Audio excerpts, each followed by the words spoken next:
Good morning, John. Remember how I wrote a book? This is all of the languages it's been published in so far. That's the coolest thing I own. That book will, at some point in the future, have a sequel. And I've been working on that sequel, and so I've been thinking about writing a lot lately. And this has made me realize that there are a number of things that I wish that I had known about writing when I was writing my first book. This, of course, isn't going to be applicable to everybody, but I figured I'd share with the help of some questions I got on Twitter. Thing number one, characters versus plot. I started with plot, and I thought that plot was going to carry me through the whole process. I was super wrong. I couldn't even really get deep into the book until I cared about the characters really deeply. I had to love them like friends in order to have the motivation to finish telling their story. So, as far as writing motivation goes, my, biggest tip is fall in love with your characters.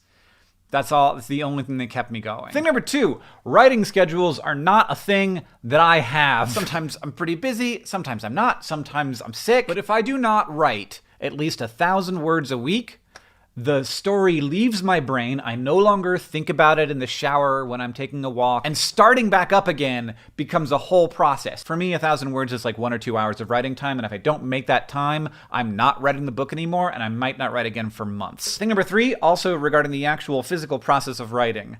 Not all writing is writing. Thinking, staring, researching, stressing, reading other people's books, reading your own book again, reading stuff that you've already written. All that stuff is writing. If you're super focused on word count, you'll have more words. If you're super focused on story, you'll have more story. Thing number four, relatedly, nothing but time writes a book. I don't know how I didn't know this, but it takes hundreds of hours at least, and so if you don't spend the time, it doesn't get done. Thing number five, plotting, for me, is a process of constant retcon. I don't know how other people do it, but I'm writing, and then I realize that something earlier in the story doesn't make sense, or isn't necessary, or is too loose.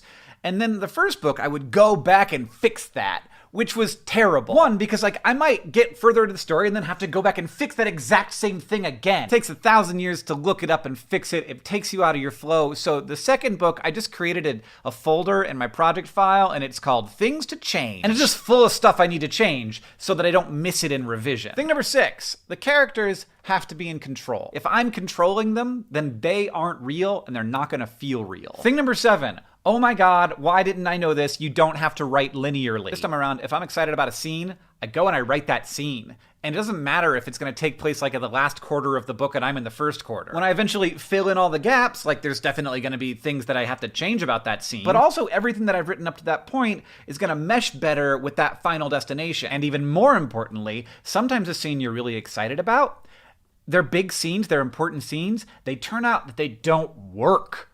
And then if you write up all the way to that scene just to get to that scene and it doesn't work, it's a disaster. So for me, it's been really good to know if my important scenes are actually gonna work before I get to them. And finally, thing number eight, I have expertises and passions. I have things that I love and that I care about and that I know about. I've written 1,000 nonfiction video essays. I'm kind of an expert on social media. I don't know how I hadn't figured this out, but using my expertises and my passions has been deeply enabling. And all of my early failed attempts at other books was because I wasn't doing that. So John, thank you for the years of practice here, and if I could give you any advice, it's apparently write a soccer novel. I'll see you on Tuesday.